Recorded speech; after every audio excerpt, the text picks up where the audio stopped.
Čau, te māsas! Jūs klausāties Latgales zīmola sarunas, kur mēs ar Martu sarunājamies ar foršiem, uzņēmīgiem cilvēkiem, uzņēmējiem no Latgales. Ziniet, Latgalē ir daudz vietu, kur pārdot kebabu, bet tad ir Ausmeņa. Vieta, kur cilvēki nāk ne tikai pēc kebaba, bet arī pēc pieredzes. Un vieta, ko atpazīst ne tikai Latgalē, bet arī Rīgā. Šodien esam ar Rēzeknē pie Valtera Murāna, kurš 2013. gadā izveidoja savu pirmo kebabnīcu Rēzeknē ar ēdienkarti latgaliski. Un šodien Ausmeņai ir 4 vietiņas.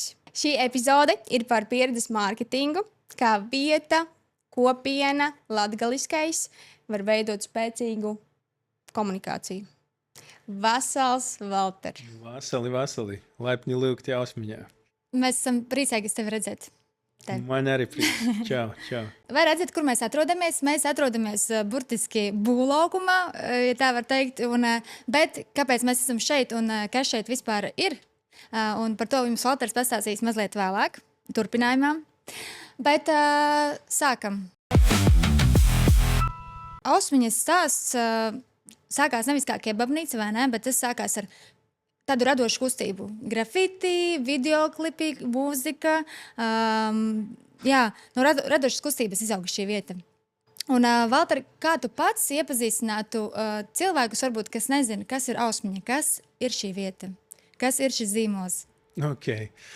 Tā ir...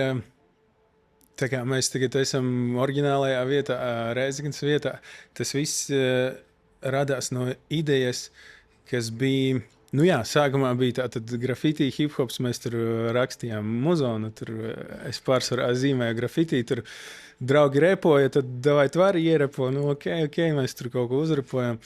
Tas bija, un tad bija tāds, radās nosaukums, zini kā, tas viss pa jokam, tur bija joks Ausmeņa rekords, zini kā, reperi liek tur tāds G-rekords, vēl kaut kāds.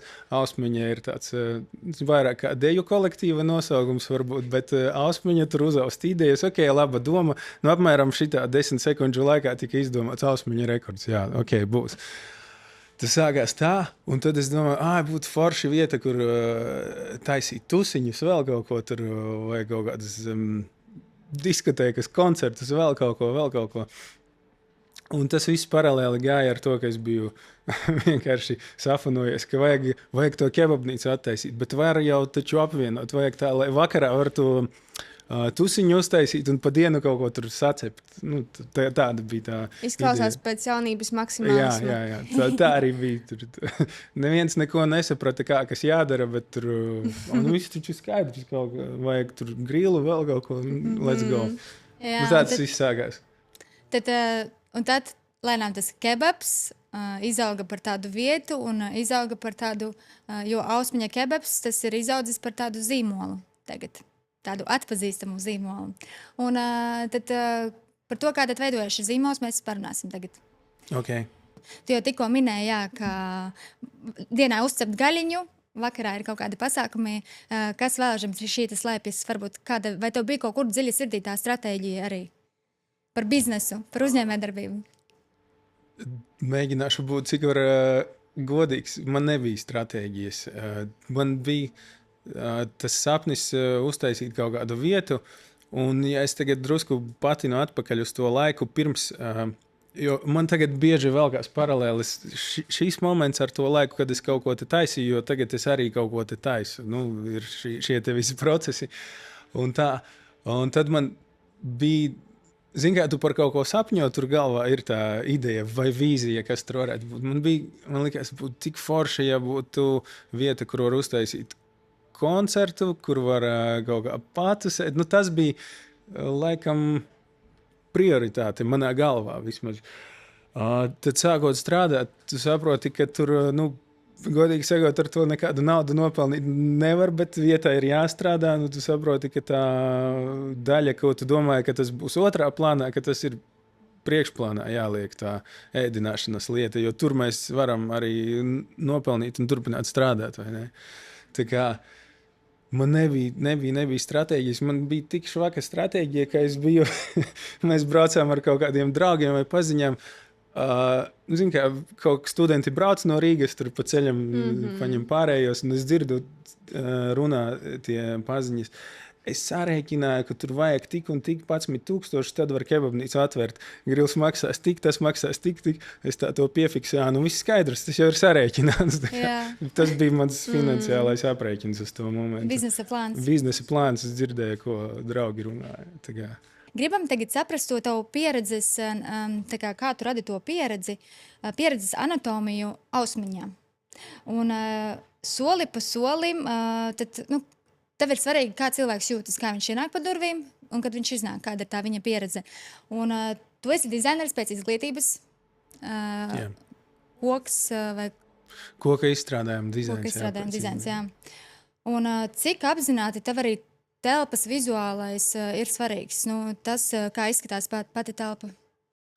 Man tas ir ļoti svarīgi, lai es tur justos tā kā omulīgi. Nu, tā telpa ļoti svarīga.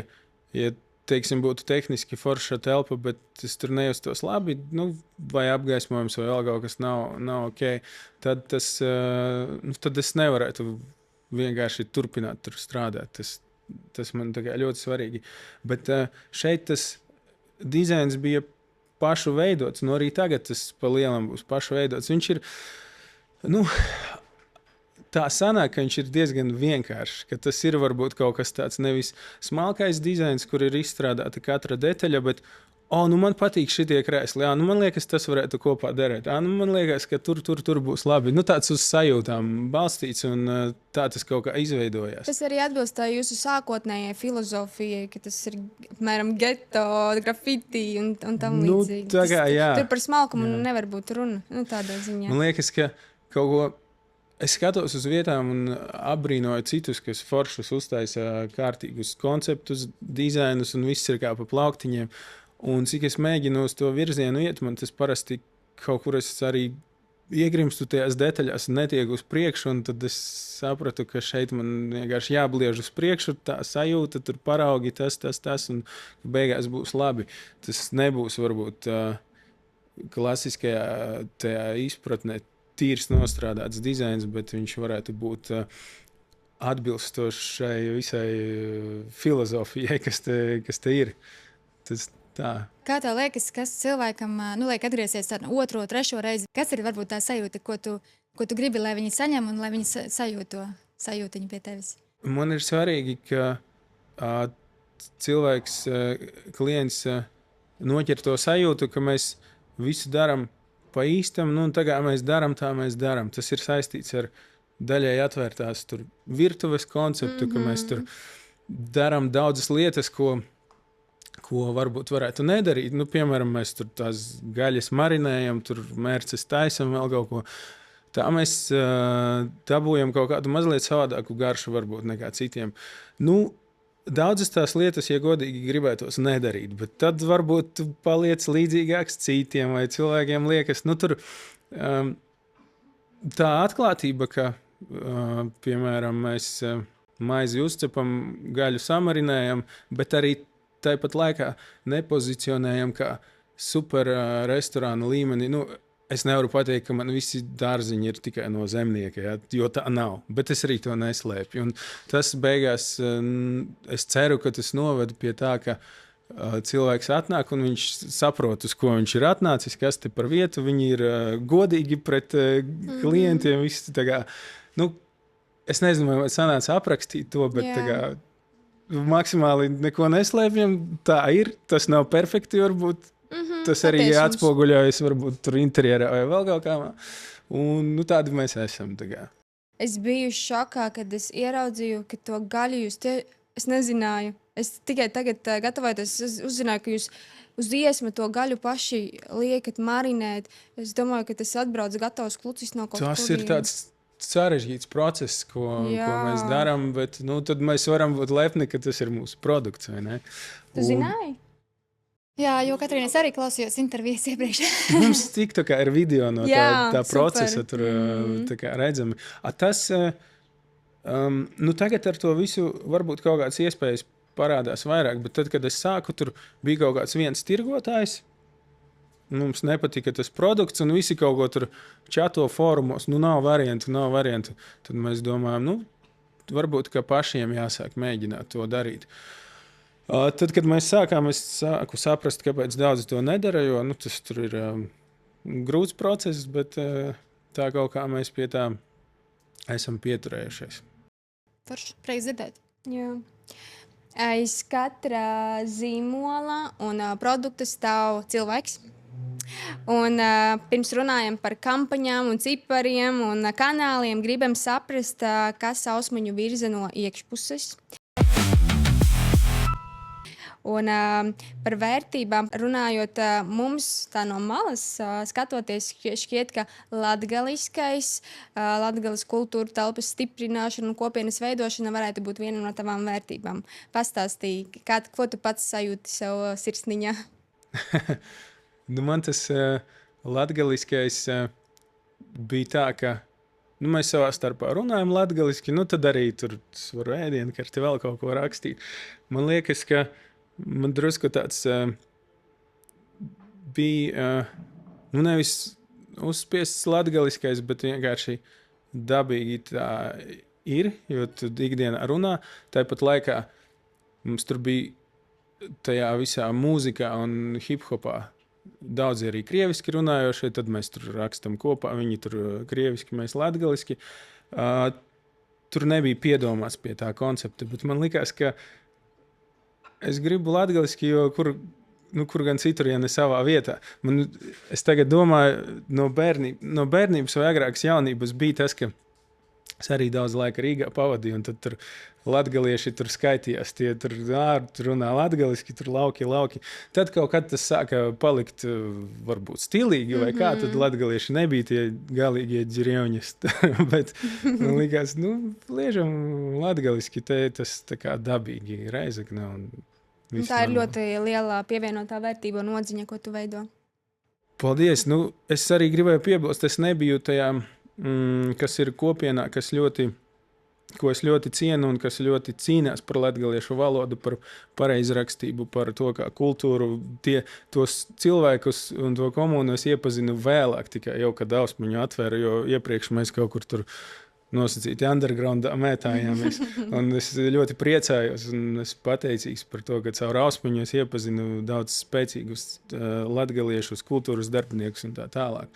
Un viņiem ir maksimālā cieņa no manis, jo mēs to darījām tādā novienkāršotā, bet, manuprāt, dabīgā veidā, ja to tā var nosaukt. Tā. Jā. No malas Ausmaņa izstāsta pēc tāda veiksmes stāsta. Bet tu noteikti zini, kas tur, kurš vēl, ja ne tu zini, kas tur bija pašā sākumā. Un, runājot par tādu uzņēmēju darbību, varbūt tu vari pastāstīt, kāds bija tavs zemākais punkts, jo varbūt pirmajos gados tiešām bija vieglāk padoties, kā turpināt, un kas tevi tā kā virzīja noticēt un nepadoties? Kad sāki sev maksāt algu Ausmaņa kebabā? Kad sāku maksāt? Nē, drīzāk Katrīnas jautājums, kas varbūt bija tas punkts, kad tev vajadzēja tomēr kaut kādu ticības atrast sevī, ka nebija tik viegli, kā likās? Man laikam vairāki bija tādi punkti, tāpēc, ka arī tas laika nogrieziens diezgan garš. Sākuma kaut kādi pirmie standarta problēmas varbūt, ka tu tur nevari savilkt finanses kopā un tehniski un vēl kaut kas tur neiet. Nākošie izaicinājumi bija līdz ar izaugšanu, ka tev ir nevis viena vieta, bet 2 vai 3. Un tā kā es neesmu varbūt mācījies vai ir tāds pieredzes trūkums bijis, kā to visu novadīt. Jo tas atšķirās, ka tu esi vienā vietā uz vietas, vai arī tu ir vairākas. Tie bija tādi grūtākie momenti. Periodiski finansiālas problēmas ir bijušas. Viņu kaut kā varbūt, ka ir bijuši daudz tādi momenti. Tā kopumā. Tagad Ausmaņa daudziem ir vārds, kas nav jāpaskaidro. Un varbūt atceries to, ka ir tā foršā sajūta, ka izdevās, ir tas Ausmaņa, un tagad ir tas zīmols. Jā, tas periodiski ir bijušas tādas foršas sajūtas, kad tur, nezinu, kāds kaut ko foršu pasaka vai Boņuka balvu var saņemt to foršo māla statuju, kas ir ļoti man kā latgalietim nozīmīga. Un tagad es ceru sasniegt to sajūtu pēc šī projekta realizācijas. Es, ja godīgi, mazliet jūtos šobrīd tā kā parādā šai vietai. Tādā ziņā, ka man viņa ir jāuztaisa forša, jo tā ir pirmā svarīgākā vieta, un es gribu, lai viņa ir tāda, kā ir vīzija manā galvā, lai viņa izdodas tāda forša, jo tas kaut kurā momentā tas varbūt nav loģiskākais solis, bet priekš manis tas ir ok, jo es bieži kaut ko neloģisku daru un tā eju uz priekšu, tāpēc, ka, ir daudz jautājumu, kāpēc tādu investīciju veikt šeit, nevis galvaspilsētā, jo, cipari un tā, tur varētu būt lielāki. Bet man liekas, ka šeit vajag OG vieta, viņi ir pelnījusi būt forši. Un arī sabiedrība ir pierādījusi, ka viņi šeit nāk un ka viņi ir pelnījuši arī šeit. Jā, tas nav vienkārši nedzīva vieta, tā viņa darbojas visu laiku un tāpēc ir tāds... Tāds sociālais projektiņš arī tāds. Sociālais, varbūt, jā. Ausmiņa kebabs vienmēr ir bijusi vieta, kur satikties, bet tagad te ir būvlaukums un kebabu tirgo no busiņa. Valter, pastāstīja par pārbūvi, kāpēc tik apjomīgi un kāda ir tava ideja? Tā, man ir ideja, vēsturisks moments, jūs atbraucāt īstajā laikā, jo katru dienu kaut kas mainās. Arī tādā momentā, kas laikam viss traģiskāk izskatās, jo viss ir izjaukts. Bet man bija ideja, ka man vajag, es tā domāju, to. Vārdu sakot, ir jāvar ciet un jāuztaisa viss tā kā vajag. Mums gan tehniski, gan plānojumu ziņā ir dažādas pārmaiņas. Tā mēs mainam jumtu, greidu, sīnes, tur visu aprīkojumu, un mazliet tas plānojums būs cits. Ja kādreiz šeit bija tā galvenā grillēšanas spots, tad viņš būs tur. Tur mēs cepsim maizi, tad mēs te arī to slaveno gaļu marinēsim, to arī procesu, moši pa kādu lodziņu varēs redzēt. Un tur mēs vēl piebūvi taisam, jo tur būs noliktava toaletes garderobe, vēl kaut kas. Krūta! Tur vēl parkingu, es domāju, kaut kādu uztaisīt un kaut kādu bērniem spotu, lai viņi tur tusē. Gribas kaut ko uzbūvēt, zini kā. Kāds būs atklāšanas pasākums? Es gribētu jaudīgu pasākumu. Pagaidām grūti par to spriest, kad tas būs, bet... Tas ir pelnījis. Kaut ko foršu varētu aiztaisīt tur ielu un uztaisīt kaut kādu, kaimiņi. Tā kā 10 gadus mēs svinējām arī. Iela bija ciet, Ozols uztaisīja koncertu un pārējie, bet bija krūta. Dažreiz reizi pāris gados es uzskatu, nav viss var, bet pat vajag varbūt. Piekrītu. Tā ir. Paldies. Paldies jums. Runājot par zīmolu, ja tu, piemēram, rīt atvērtu Ausmiņa kafejnīcu, Ausmiņa veikalu, Ausmiņa festivālu, tad cilvēki nāktu tāpat. Vai tev tā šķiet par savu zīmolu un šo vārdu Ausmiņa? Nezinu. Iespējams, sākumā nāktu, bet tad ir pēc tam svarīgi, cik spēcīgs tu būsi tajā kādā no tevis varbūt pieminētajām nozarēm. Tāpēc, ka laba reklāma, tā būtu jau kā reklāma, vai ne? Tas vārds savā ziņā atpazīstams. Laba reklāma, sliktu produktu var vienreiz pārdot, bet pārdot to otrais, trešais un ceturto reizi varbūt reklāma tikai nepietiktu. Tāpēc, kā uzmanības piesaistīšanai tas varētu tā būt, bet man grūti iedomāties. Es pagaisu vēl te netieku ar visu galām. Tas būtu... Bet konceptuāli arī grūti pateikt, vai tas būtu vajadzīgs izmantot to pašu nosaukumu. Nezinu. Varbūt arī nē. Bet vārds strādāt, vismaz vienreiz. Jā, un paralēli biznesa plānam un biznesa idejām un tam visam jūs tomēr esat arī palikuši aktīvāki pēdējo 2 gadu laikā. Jūs runājat skaļāk, runājat vairāk, un tāpēc parunāsim par komunikāciju. 2025. gadā publicējāt gandrīz 200 video un saudzāt aptuveni 6 miljonus skatījumu. Jā. Tu pats stāstīji savā vienā no video. Es aizmirstu tos ciparus. Nu, varbūt. Kas mainījās? Jo 2023. gadā, 2024. gadā tā komunikācija bija minimāla. Kas bija tas pagrieziena punkts? Tuvojās, oriģināla doma bija tāda, ka tuvojās šis lielais projekts, un es domāju, ka man būtu svarīgi varbūt mēģināt atdzīvināt kaut kādu no sociālajiem tīkliem, un pēc tam, lai stāstītu, kā mums te iet, ka, hei, mēs te strādājam, tad nekas nav ciet, tad notiek strojka, bet tur, un stāstam, kas notiks. Tā bija tā oriģinālā doma, bet tad mēs sākām tur filmēt tos video, projekta saskaņošana ieilga, un mēs vienkārši viņus tur filmējām, un sapratām kaut kādas sakarības, ka varbūt cilvēkiem labāk patīk kontents no Rēzeknes, no Latgales, un kaut kādā ziņā nenopietnas, kaut kādi tur joki, prikoli. Nu, Klasika, tas visiem patīk. Nu, jā, un tad mēs vienkārši filmējam. Man nejauši sākās laba sadarbība ar džekiem, kas man filmē, jo man pašam patīk filmēt, bet es zinu sevi, es parasti to nolieku malā, tad nevaru samontēt, tad tas kaut kur mētājas, es domāju, man vajag kaut kādu palīdzību. Tad, kad es to iedomājos, izlaicu reklāmu Instagramā, Matīs sevi reklamēja, es uzreiz viņam uzsitu ziņu, viņš jā, bliežam priekš ausmiņas. Un sadarbība sākās ļoti forši, un tā mēs kopā tos jokus arī turpinājām filmēt. Kamēr notika šī projekta saskaņošana, mēs vienkārši kaut ko filmējām. Tu minēji, ka tu satiki īstajā laikā, īstajā vietā cilvēkus, un kāda ir tā tava komanda, kas veic šo radošo darbiņu, radošo procesu, kas palīdz tev montēt, filmēt? Kas jūs esat, cik liela komanda? Tur ir Mātīs, Daniels un dažreiz citi viņu džeki. Viņi ir atbildīgi par filmēšanu, par montēšanu, un mēs idejas kopā ģenerējam, bet ja ideju man nav, tad viņi kaut ko izdomā, ko mēs filmēsim. Un daļa no tā visa sanāk kaut kādā randomā, nejauši. Tur, tā kā mēs filmējam. Nu, man patīk tas neparedzamais faktors, tāpēc, ka ir daži video, ko uztaisi, liekas, ka tur būs daudz skatījumu, ļoti kruta, tu tur ieliec efortu, beigās, nekās. Un kaut kāds skatītākais video ilgu laiku TikTokā bija, kur tur neko īsti nevar vinnēt, tur nav nekāda joka, tur kaut ko Matīs pasaka, ja tavu draugu sauc Jānis Pēteris, tur ietego viņu.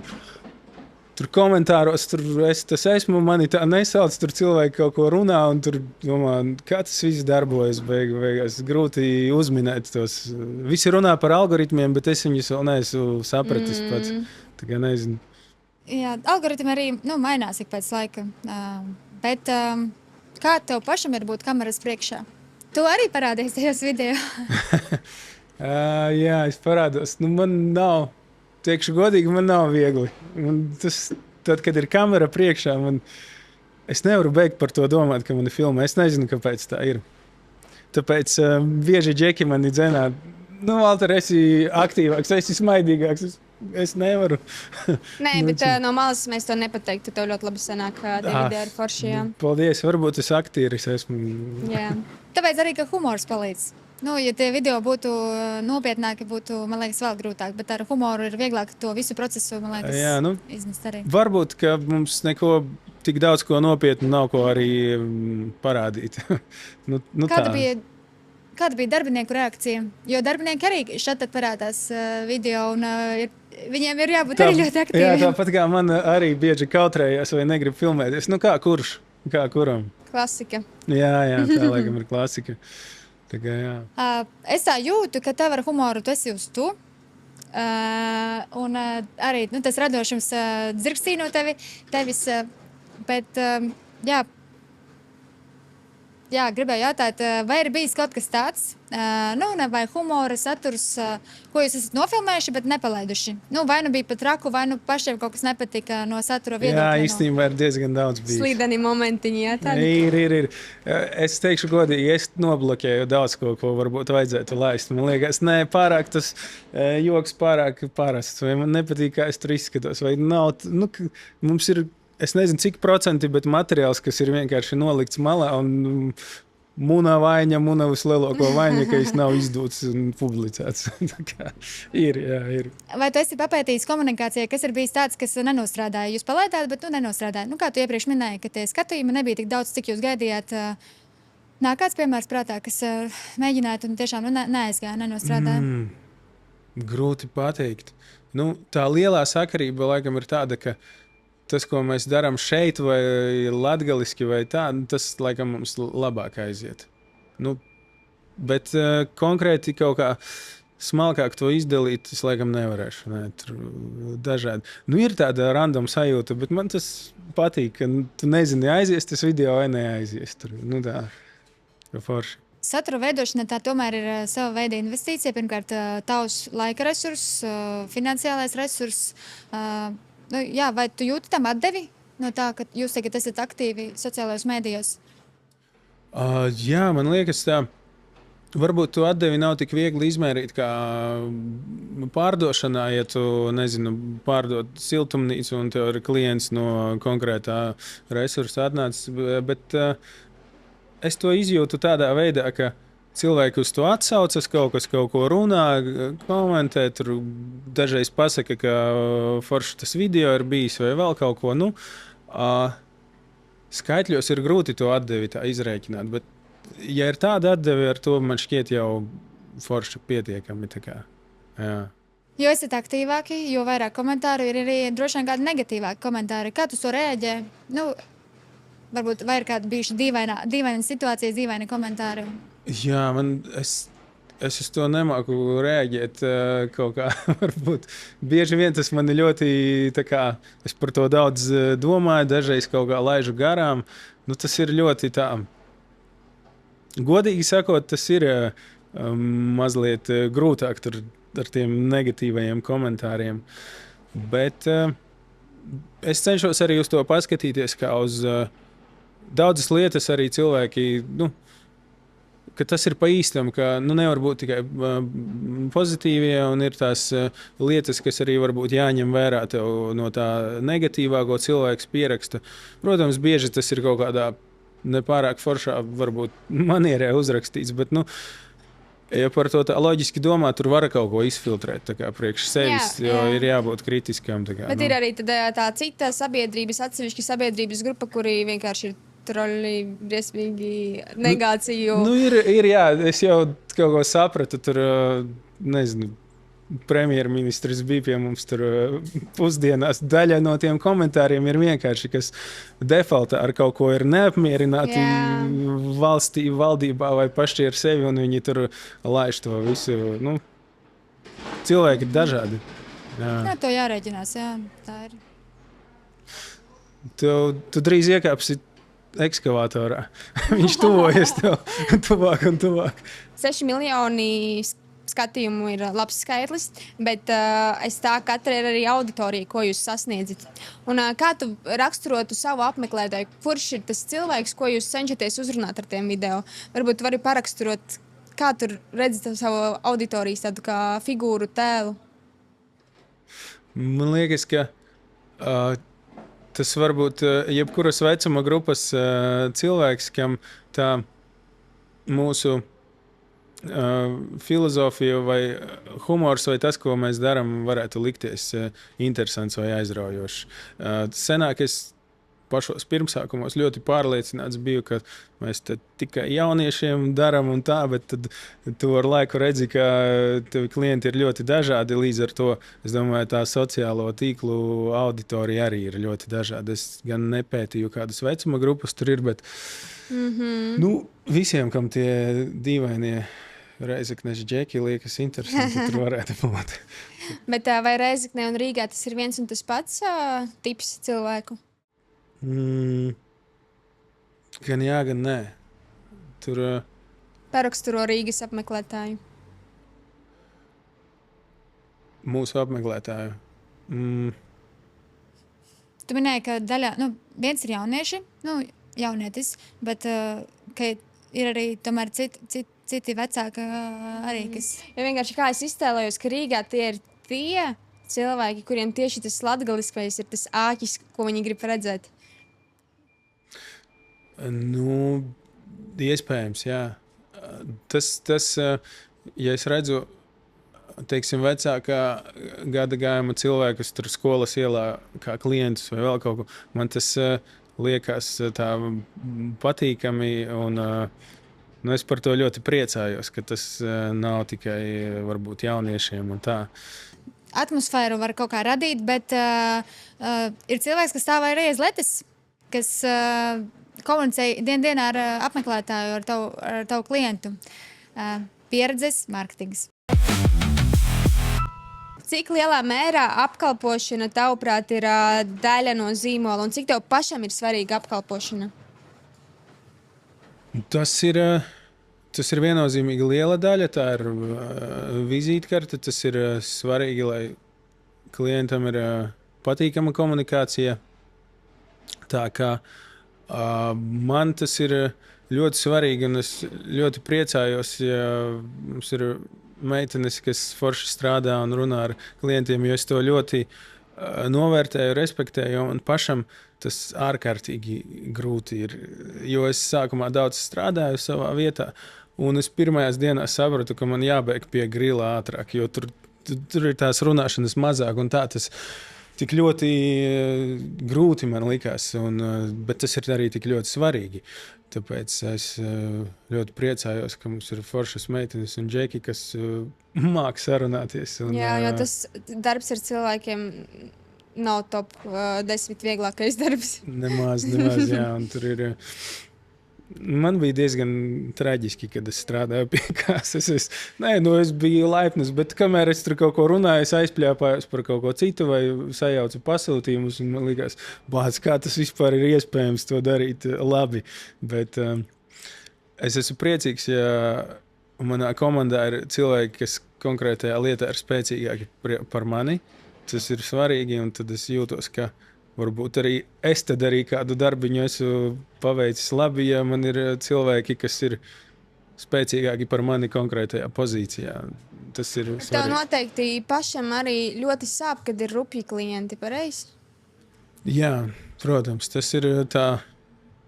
Es ļoti mācos tajos momentos ieslēgt filtru un noņemt to emocionālo, jo ir ļoti tā, tas paliec uzvilkts, vai arī domā, bāc, citi to redz un tā, bet vajag ātrāk mēģināt saprast tā rupjāk, varbūt, ja ir tāds klienta, to līmeni ātri ar viņu sarunāt, un lai viņš kaut kādā veidā pazūd projām.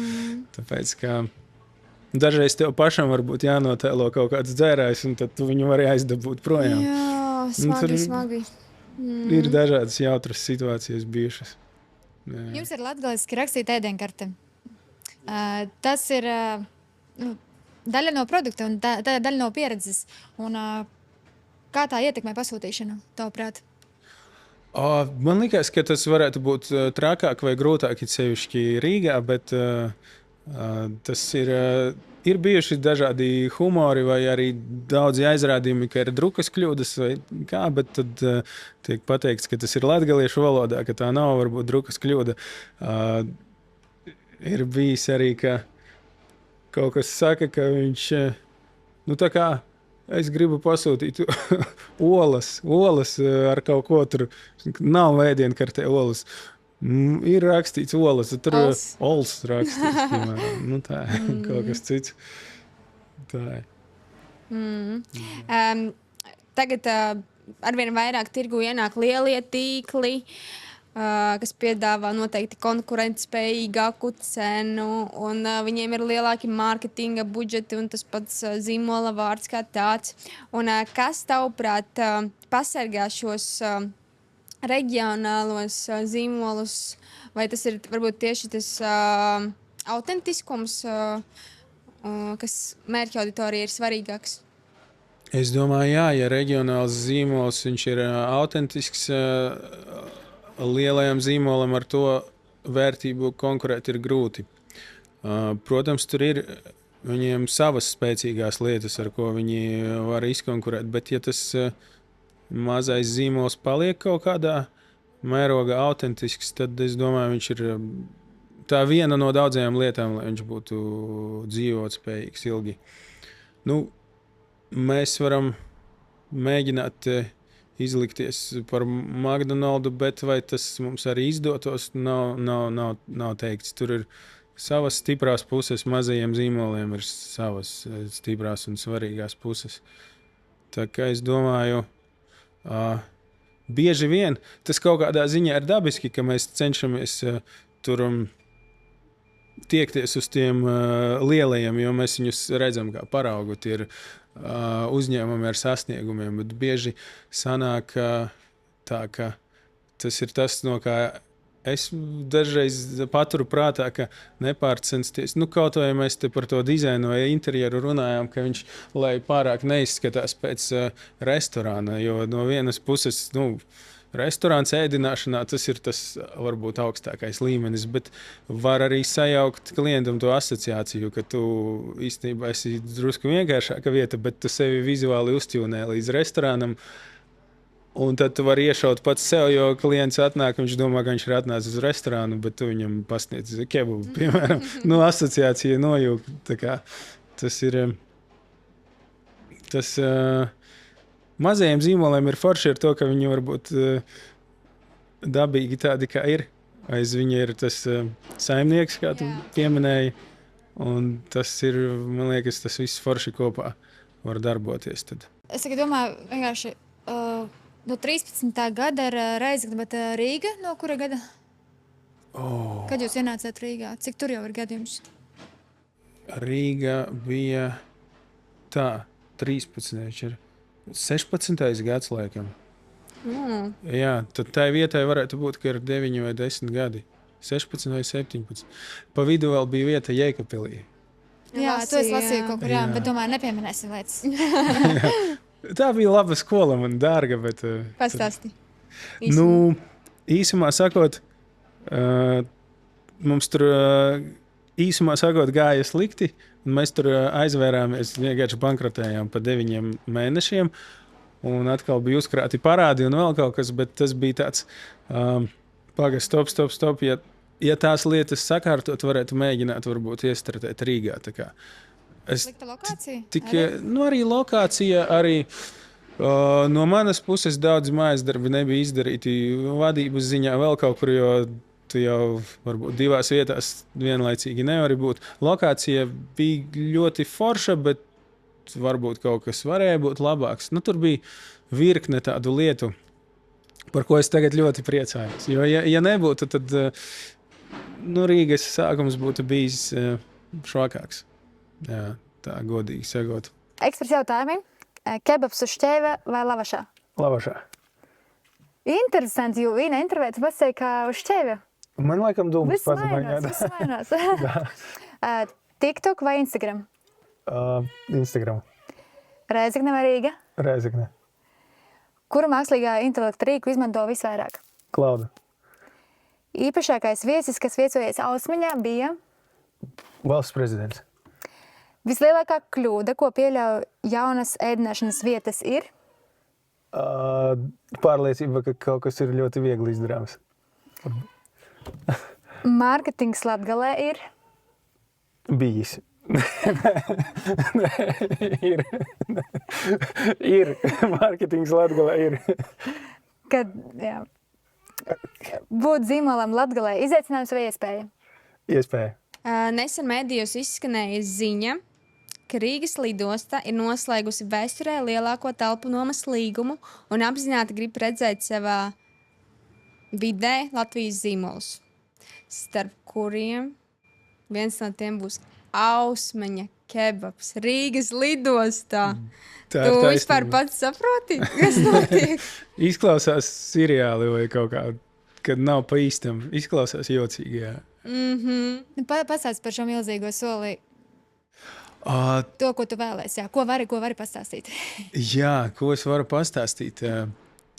Man daudzi par to jautā. Pirmkārt, tas nebūs tik drīz, tas varētu būt pēc 2 vai 2,5 gadiem laikam apmēram, jo tai kompānijai, kas vinnēja konkursu, viņiem ir lieli pārbūves darbi tur paredzēti. Un tad, kad viņi to izdarīs, tad mēs tur varēsim ieiet. Tas bija interesants process, kā mēs ar viņiem sākām strādāt, jo īstenībā man vajadzēja itāļu džekam pastāstīt, kāpēc Ausmeņa, ar ko viņa te varētu būt īpaša latviešiem, kas mēs esam. Un es tam, jā, un tad es to stāstīju, viņu laikam tas likās, jā, ka šis varbūt ir iespējams svarīgs zīmols. Un viņi piedalījās konkursā, un mums bija tāds tas nodomu līgums. Ja viņi uzvar, tad mēs esam tur iekšā. Un tas bija kaut kāds ilgs process, ka mēs tur visu pārrunājām, vienojāmies par lietām. Un jā, viņi uzvarēja konkursā, par to es ļoti priecājos. Un, Fantastiski. Tas, ja godīgi, nu jā, tas ir grūti pat tā iedomāties. Skan jocīgi lidostā. Bet jā, es priecājos, ka mēs tur esam. Tas bija arī viens no tādiem būstiem varbūt šajā emocionāli grūtajā momentā, kad ir šī visa strojka ar problēmām un ikdienas darbi arī neapstājas. Un tad tas lidostu, tas bija forši. Tad es uzzināju par lidostu, un mēs arī beidzot saņēmām trūkstošos dokumentus, kas saistīti ar būvniecību. Tas bija vienas nedēļas perioda, un tas bija forši. Tas kaut kas arī forši iet uz priekšu. Jā, bet tas arī baigi labs taimings varētu sanākt, ja tie ir vēl 2 gadi vai vairāk, tad mēs varētu izdarīt mājas darbu šeit, Rīgas plānus, tur skolas ielā un vēl kaut kas mums ir paredzēts savādāk, un tad jau pienāktu varbūt tas moments, kad vajadzētu tur iestartēt.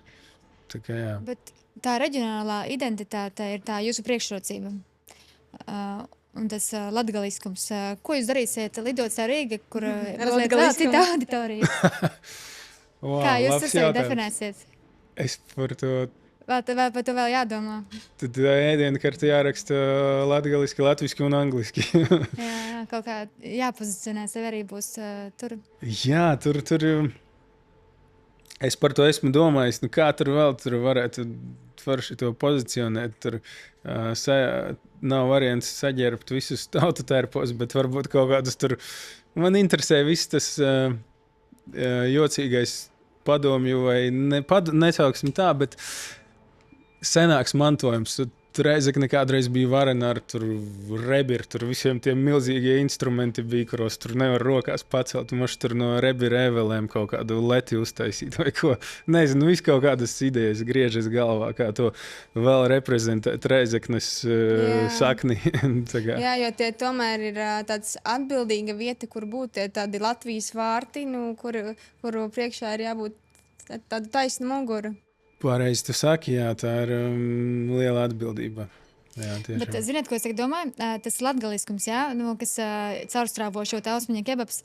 Zini, kas būtu forši, man liekas, ka tu katram apmeklētājiem, klientam lidots ar Rīga, saki vesels. Un tad, kad visi ceļo, visi daudz ceļo, un tad, kad viņš atnāk vēlreiz, viņš pienāk pie Ausmiņa kebaba, atkal saka vesels, un viņš jau domātu vesels, un viņš nākamreiz, kad nāktu pie tevis, jau 3. reizi, viņš pats teiktu vesels. Un viņš būtu itālis, piemēram. Tas būtu superīgi. Laba ideja. Paldies. Vienkārši, man liekas, ja tu tā kā kūrē vienu to pašu lietu, atkārto, tad ar laiku tas paliek kā ieradums, un tas iespējams paliks kā ieradums jūsu apmeklētājiem. Jā, tā kā Ikea ir tas hei. Jā. Kaut kādu vienkārši es gribētu novēlēt, lai jūs nepazaudējat arī to savu to autentiskumu, to savu latgaliskumu. Kaut arī tā ir lidots ar Rīga. Jā, tas ir svarīgi mums. Pārējām pie nākamā. Daļa vietu tomēr arī aizveras.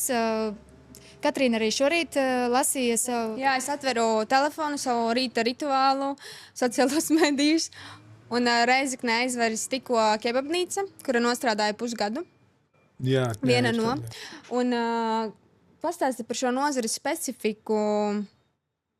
Ir vietas, kurās cilvēki stāv rindā. Un tas nav tikai ēdienu dēļ. Un kas tavuprāt ir tā atslēga?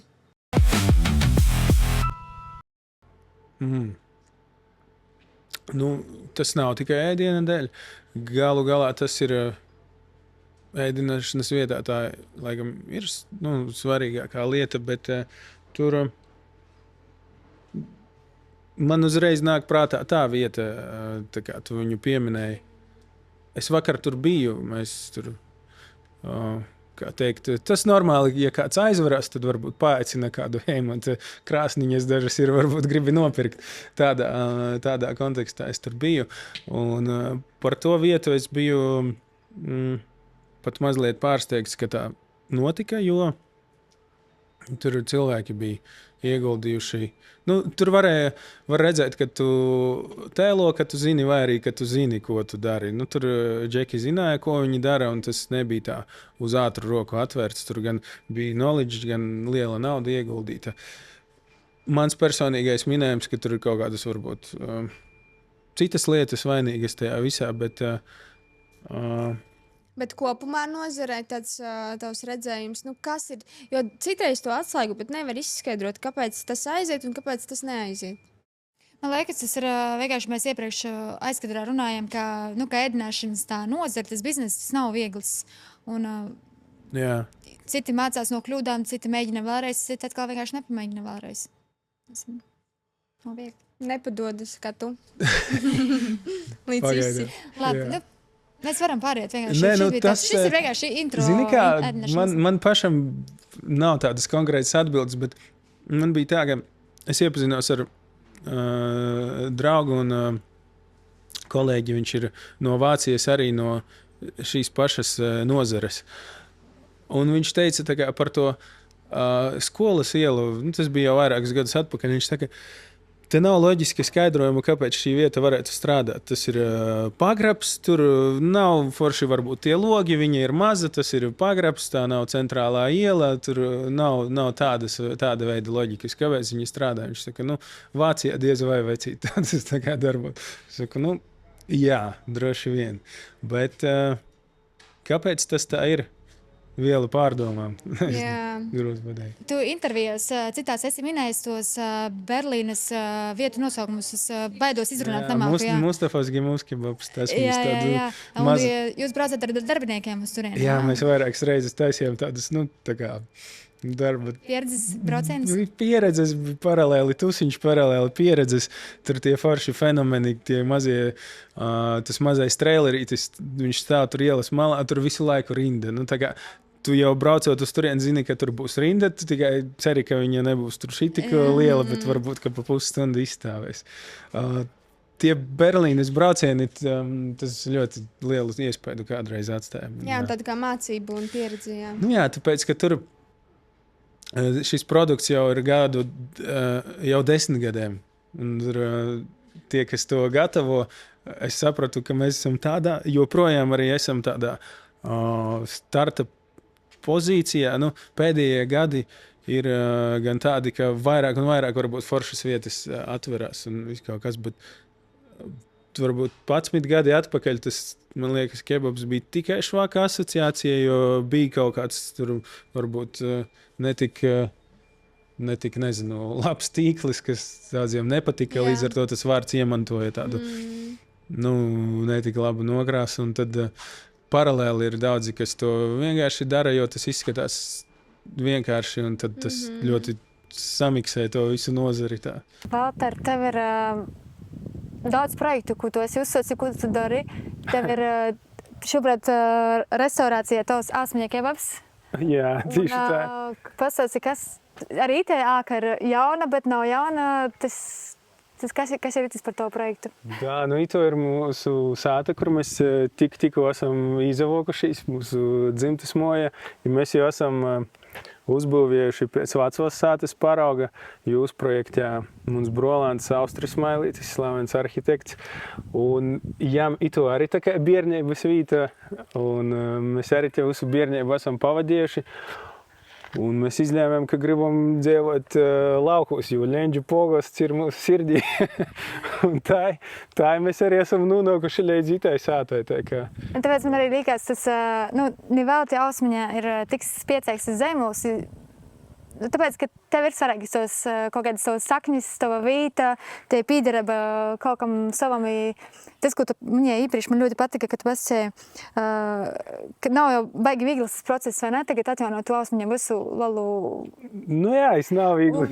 Bet te ir tāda tev kā misija arī, ka tu gribi kaut ko palīkošu tādu, kaut ko svaigu dot arī Riezeknei tiem vietējiem cilvēkiem. Jā, man liekas, tas būtu forši. Es to tā, mums līdz galam nevaru noformulēt, bet man ir porlīcība, ka ir pareizi, ka mēs darām tur Rēzekņi. Ka tur, Rēzekņi ir pelnījusi tikai foršu vītu, un mums pienākums ir izdarīt to maksimāli labi, cik es pats to varu izdarīt. Līdz ar to, čau, Ivuk. Līdz ar to, tu gribi vēl pā. Labi, nepārplāšu vairāk. Līdz ar to, Ivuk, tu būsi kadrā. Tu būsi video. Runājot par ēdināšanas nozari, vēl noslēdzošais jautājums. Mēs ar Katrīnu vienkārši mazliet iesmējām, ka mūsu podcasts varbūt ne visiem varētu būt interesants, ka tāds mārketings, ir kaut kādi garlaicīgi jautājumi, un viens mūsu labs draugs un būs sekotājs. Viņš teica, pajautājiet kaut ko, kur te kaut kādi skaitļi, dati, kur interesantāk klausīties. Un es ar Katrīnu saku, par cik tu pārdot ausmiņa zīmolu? Tāds jautājums. Wow. Es nebiju tam gatavs. Jūs gribat nopirkt? Tas mūsu sekotājiem jautājums. Ok, cik es pārdotu? Es nezinu. Šī ir tā sadaļa, kur tev bija jāpasaka, ausmiņa, tā ir mana dzīve. Protams, ka man tā bija jāatbild, jā, protams. Bet tā kā vajag pareizajā momentā mani noķert, tad, kad ir viszemākais punkts, tad uzdot to jautājumu. Tagad nepārdodas. Forši malacis. Un tagad parunāsim par to, ko par ausmiņu domā kāds, kurš pie jums nav bijis. Mākslīgais intelekts. Nolasīsim, ko viņš saka par ausmiņu. To nolasīšu. Okay. Ausmiņa kebabs ir Latgalē radīts ēdināšanas zīmols, kas dibināts Rēzeknē 2013. gadā un kļūst par vienu no atpazīstamākajiem kebabu zīmoliem Latvijā, apvienojot kvalitatīvu ēdienu ar izteiktu latgalisku identitāti. Pašu marinētu gaļu, oriģinālām mērcēm un mūsdienīgu kultūras vidi. No vienas kebabnīcas Rēzeknē tas ir izaudzis līdz vairākām filiālēm Rīgā, saglabājot ciešu saikni ar latgales kultūru un kopienu. Ļoti labi, ne? Ļoti labi uzrakstīts. Es tā nevarētu. Jā, un tas ir avoti, kur viņš ir ņēmis šo informāciju, ir jūsu mājaslapa un Latgala Travel. Forši. Jā, kas nozīmē, ka ir ļoti aktīvi jākomunicē šajās platformās un jāsniedz informāciju. Jā, tā izskatās. Bet ļoti forši uzrakstīts arī tie cipari un gadi, tas viss tur pareizi. Ir atbilstoši. Jā. Un kādas ir tavas attiecības ar mākslīgo intelektu? Es izmantoju tādā iesācēju līmenī, bet es tur esmu pamēģinājis, protams, čātu Gemini tagad ar Klaudu vairāk. Un, mēģinu veltīt laiku vairāk, lai apgūtu tās iespējas vairāk. Bet ikdienā Klaudu vairāk izmantoju. Un ir kaut kādi automatizācijas vai digitalizācijas risinājumi, ko tu gribētu ieviest ausmiņa kebabā? Jā, tas ir saistīts ar pasūtījumu veikšanu un to visu sistēmu, ko es gribētu uzlabot, pa savām drusku pārtaisīt. Es ceru, ka mēs līdz tam drīz nonāksim, jo mākslīgā intelekta iespējas ir ļoti plašas, mums vajag to kaut kā dabūt līdz strādājošam produktam. Līdz laikam. Ja tagad ir arī daudz valsts atbalsta un Eiropas atbalsta iespēju, kur var saņemt finansējumu. Jā, es par to esmu dzirdējis, un varbūt, ka mēs varēsim kvalificēties kādā no tiem lodziņiem. Ka nebūs problēma tur jau cerams. Izdomāt projekta nosaukumu attiecīgi zem, kura var. Jā. Bet darba laika izmaiņas svētkos jums bija ar mākslīgo intelektu uzģenerēts uz Līgo svētkiem? Tā bija, jā, šķiet, ka. Bet tev ir, iepriekš minēja par to, ka jums bija radošā, kas filmē, montē, bet jā. Jums ir arī kaut kāds mārketinga cilvēks, speciālists, kurš raksta tekstus, kurš posto iekšā fiziski? Nē, tādus vienkāršākus postus mēs paši, es vai kāds no kolēģiem iepusto par darba laiku. Nē, nav mums tā kā mārketinga cilvēks. Valter, paldies tev par šodienu. Paldies, ka tu ielaidi mūsu savā būvlaukumā. Tiešām liels paldies. Ne visi, es pieņemu, var tikt tamā vietā, kur mēs šodien bijām. Nē, visiem nedrīkst, visiem nav. Tradicionāli mēs pateicībā par šo sarunu tev dāvinām vienu arī forša Latgales uzņēmuma produktu. Šajā gadījumā tas ir organika produkts no Ludzes. Okay. Tā kā paldies tev. Paldies. žārai gaļi un fīberu garšvīļaņu. Laļģis mosas, super. Pieredze ir mārketings, kad 2013. gadā par ausmiņu kebabu zināja tikai tuvākā kopiena. Pieredze bija tas, kas virzīja šo te word of mouth marketingu, kad cilvēki dalījās savā starpā.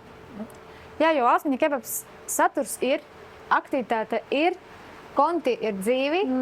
Un tāds nākamais strateģiskais solis varētu būt vienota vizuālā identitāte starp šiem kontiem. Tāpat arī informācija, vizuālais noformējums, ēdienkartei, uz busiņa un citos vizuālajos materiālos, kas radītu šo te zīmola kopējo vizuālo stāstu. Un mēs tiešām varam redzēt, ka viņiem tā izaugsme ir liela, jo pēdējos 2 gados, ja tas varēja būt vienkārši viens ieraksts ar nofotografētu A4 darba laiku, tad tagad viņiem ir savs veidots saturs ar video, ar rīliem, ir diezgan iespaidīga tā izaugsme. Jā, un tas, ko vērts izmantot un strateģiski ieviest, ir mediji, ir plānoti lieli strateģiskie virzieni, kā paplašināšanās, vieta lidostā, un par to visu ir ļoti svarīgi stāstīt arī mēdījiem, lai uzzina ne tikai sabiedrība, bet arī mākslīgā intelekta rīki. Jā, un es domāju, ka šoreiz noslēgumā es vienkārši vēlētos novēlēt visiem tajā skrējienā un augot un attīstoties, vienkārši nepazaudēt to savu būtību. Un Valteram tas nedraud, viņš ir drošībā, viņš ir ļoti foršs un viņš ļoti apzināti veido šo te autentisko saturu. Viņam tas sanāk dabiski, bet jā, vienkārši novēlēt, lai mēs nepazaudējam sevi.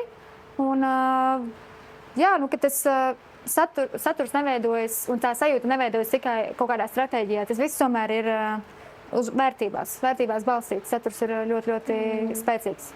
Jā, un Valters ir ļoti labs piemērs. Jā. Paldies! Tiekamies nākošajā epizodē.